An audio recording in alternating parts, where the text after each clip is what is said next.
সবাইকে স্বাগত জানাচ্ছি বিডি ভিউজে। আপনাদের সাথে আছি আমি সুস্মিতা দাস। ত্রয়োদশ নির্বাচনে দেশের সবগুলো পাবলিক বিশ্ববিদ্যালয়গুলোর ছাত্র সংসদ নির্বাচনে বিজয়ী হয়েছে ইসলামী ছাত্র শিবির। বিএনপির নেতারা বলছেন ছাত্র সংসদ নির্বাচনের প্রভাব ত্রয়োদশ জাতীয় সংসদ নির্বাচনে পড়বে না। বাংলাদেশের ইতিহাস বলে ৬৯-এর ডাকসু এবং ৯০-এর ডাকসুর প্রভাব জাতীয় নির্বাচনে পড়েছিল। এবার ছাত্র সংসদ নির্বাচন হয়েছে একটি গণ অভ্যুত্থানের পর, যে অভ্যুত্থানে সারা দেশের ছাত্ররা অংশ নিয়েছিল। অভ্যুত্থানে অংশ নেওয়া ছাত্রদের রাজনৈতিক দৃষ্টিভঙ্গির প্রতিফলন ঘটেছে এই নির্বাচনগুলোতে, যা দেশের প্রায় ৪ কোটি তরুণ ও ছাত্র ভোটারকে প্রভাবিত করবে বলে মনে করেন অনেক বিশ্লেষক। বিস্তারিত থাকছে মারুফ রহমানের প্রতিবেদনে।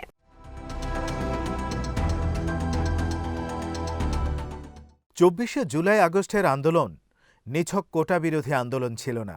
এর পেছনে ছিল নিপীড়ক সরকারকে হটানোর আকাঙ্ক্ষা। শেখ হাসিনার ১.৫ দশকে যারা নির্যাতন, নিপীড়ন ও ক্ষতিগ্রস্ত হয়েছে তারা সবাই এই আন্দোলনে সামিল হয়েছিলেন। মুক্তিযুদ্ধের চেতনা ও বাঙালি জাতীয়তাবাদের নামে এদেশের মানুষের উপর ফ্যাসিবাদ চাপিয়ে দেয়া হয়েছিল।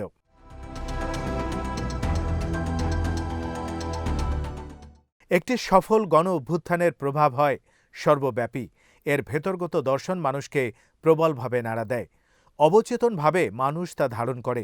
বাংলাদেশের মানুষের মুসলিম জাতীয়তাবোধ অস্বীকার করে এই অভ্যুত্থানকে ধারণ করা সম্ভব নয়।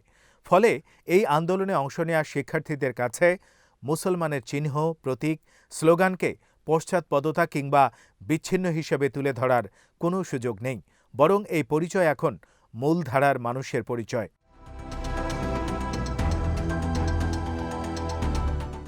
এই আন্দোলনের শুরু থেকেই বাংলাদেশ ইসলামী ছাত্র শিবির গুরুত্বপূর্ণ ভূমিকা পালন করেছে।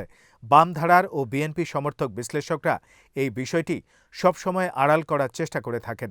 হাসিনা শাসনে ঢাকা বিশ্ববিদ্যালয় কেন্দ্রিক যে আন্দোলন গড়ে উঠেছিল তার পরিচিতি ছিল দুটো সংগঠনের মাধ্যমে। ছাত্র অধিকার পরিষদ থেকে ছাত্র শক্তি, এই সংগঠনগুলোর কর্মসূচিতে অনিবার্যভাবে ইসলামী ছাত্র শিবিরের সম্পৃক্ততা ছিল।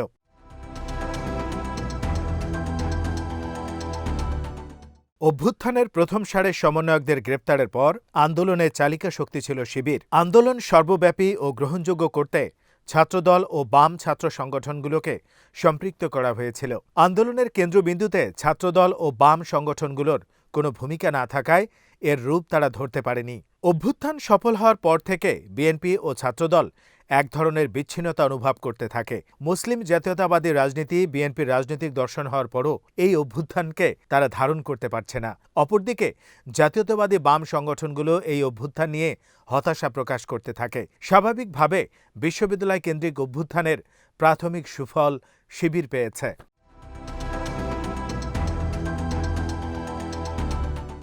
এবার নির্বাচন হয়েছে সবগুলো পাবলিক বিশ্ববিদ্যালয়ে, যেখানে প্রায় ১ লাখের কাছাকাছি ছাত্র তাদের ভোটাধিকার প্রয়োগ করেছে।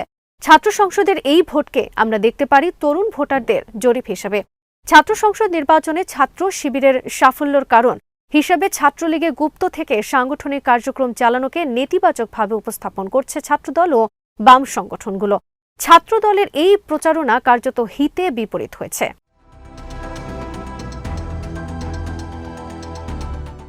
সাধারণ ছাত্রছাত্রীরা জানেন ছাত্রলীগের নিপীড়নের মুখে হলে থাকতে হলে ছাত্রলীগের মিছিল মিটিংয়ে যাওয়া ছিল বাধ্যতামূলক। এজন্য শত শত ছাত্রছাত্রী নিপীড়নের শিকার হয়েছে। ছাত্রলীগের রাজনীতি সমর্থন না করে তার সাথে সংযুক্ত দেখানো যে মানসিক নিপীড়ন তার সাধারণ ছাত্ররা ভালোভাবে উপলব্ধি করেছে। ছাত্রলীগের প্রতি তাদের যে কোনো সমর্থন ছিল না তা বোঝা তাদের জন্য কঠিন ছিল না। আন্দোলনের সময় হল থেকে বিতরণে যে ছাত্র শিবিরের নেতাকর্মীরা প্রকাশ্য ভূমিকা রেখেছে তা সাধারণ ছাত্ররা দেখেছে। বরং পরিচয় গোপন করে ঝুঁকি নিয়ে শিবির যে সাংগঠনিক সক্ষমতা দেখিয়েছে তা সাধারণ ছাত্রদের কাছে প্রশংসিত হয়েছে। অপরদিকে ছাত্রদলের সাংগঠনিক দক্ষতার অভাব প্রকটভাবে ফুটে উঠেছে।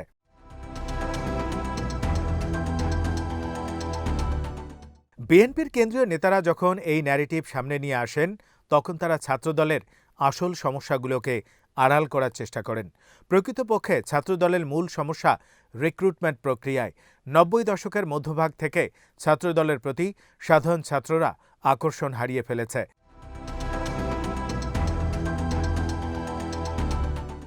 ২০০১ থেকে ২০০৬ সাল পর্যন্ত বিশ্ববিদ্যালয়গুলোতে ছাত্রদলের স্বরূপ উপস্থিতি থাকলেও তা ছিল ক্ষমতাসীন দলের সাথে থাকার জন্য। এরপর থেকে ছাত্রদল থেকে বড় কোনো নেতা বের হয়নি। ছাত্রদল সাধারণ ছাত্রদের আকৃষ্ট করার মতো কোনো রাজনৈতিক কর্মসূচি কিংবা বুদ্ধিবৃত্তিক তৎপরতা চালায়নি। এরপর আওয়ামী লীগের ১.৫ দশকে ছাত্রদলের তেমন কোনো অংশগ্রহণ ছিল না, বরং বিভক্তি ও বিভাজন মারাত্মক রূপ নিয়েছিল। খোদ বেগম খালেদা জিয়া অভিযোগ করেছিলেন, ছাত্রদলে বস্তির ছেলের কোনো প্রয়োজন নেই।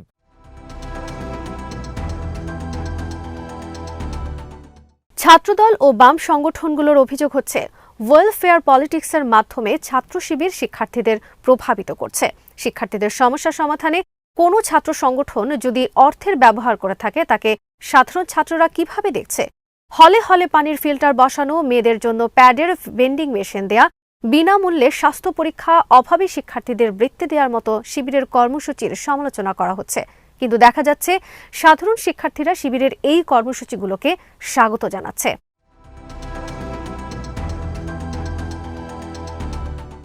ছাত্রদলের মতো একটি বড় সংগঠন, যে সংগঠনের অভিভাবক ও প্রধান পৃষ্ঠপোষক হচ্ছে বিএনপি, যে দলটি বেশিরভাগ সময় রাষ্ট্র পরিচালনা করেছে এবং দলের মধ্যে শত শত ধর্নাঢ্য ব্যবসায়ী রয়েছেন। দেশের অলিগার্ক ব্যবসায়ীদের মাত্র কয়েকদিন আগে তারেক রহমানের সাথে সাক্ষাৎ করেছেন। ছাত্রদল অনায়াসে এ ধরনের কর্মসূচিতে অলিগার্ক ব্যবসায়ীদের কাছ থেকে অর্থ সহায়তা নিতে পারে।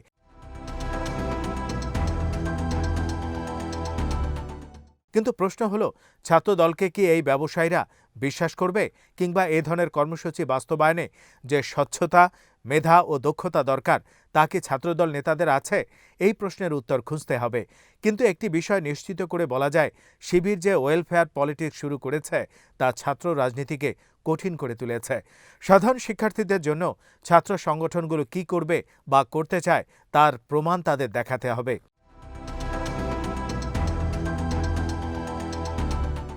মূলধারার গণমাধ্যম দশকের পর দশক ধরে শিবির বিরোধী প্রচারণা চালিয়েছে।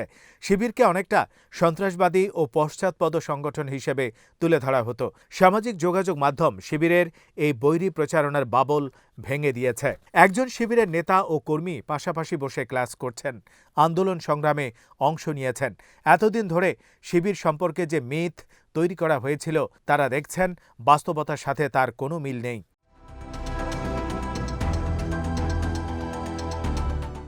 সামাজিক যোগাযোগ মাধ্যমের কারণে শিবিরের নেতা কর্মীদের সাথে তারা সংযোগ স্থাপন করতে পারছেন, ফলে মূলধারার একমুখী বয়ান আর সাধারণ শিক্ষার্থীদের প্রভাবিত করতে পারছে না।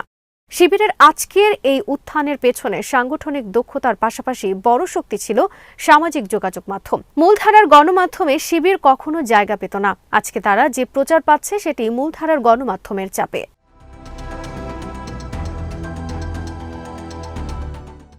গণ অভ্যুত্থান পরবর্তী ছাত্র শিবিরের উত্থান বাংলাদেশের রাজনীতির গতিপথ বদলে দিয়েছে।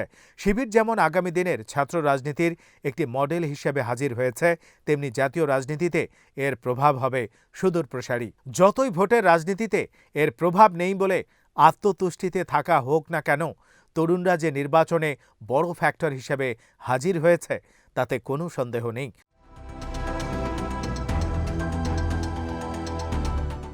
রাজনৈতিক বিশ্লেষকরা মনে করেন, শিবিরের এই উত্থানকে আর এড়িয়ে যাওয়ার সুযোগ নেই। আগামী নির্বাচনে যে 4 কোটি নতুন ভোটার থাকবে, তারা নির্বাচনের ফলাফলে বড় ধরনের প্রভাব ফেলবে। এই ছাত্ররা সারা দেশে ছড়িয়ে পড়বে, তাদের পরিবার ও প্রতিবেশীদের প্রভাবিত করবে।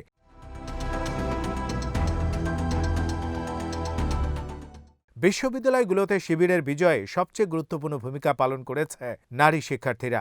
এবারের নির্বাচনে নারী ভোটাররা প্রধান ভূমিকা পালন করবে। শিবিরের প্রতি নারীদের এই সমর্থন ভোটের মাঠে প্রভাব ফেলবে। জামাতে ইসলামী দীর্ঘদিন থেকে নারীদের মাঝে কাজ করছে বলে জানা গেছে। ফলে এবারের নির্বাচনের ফলাফল আগের সব হিসেব নিকেশ পাল্টে দিতে পারে।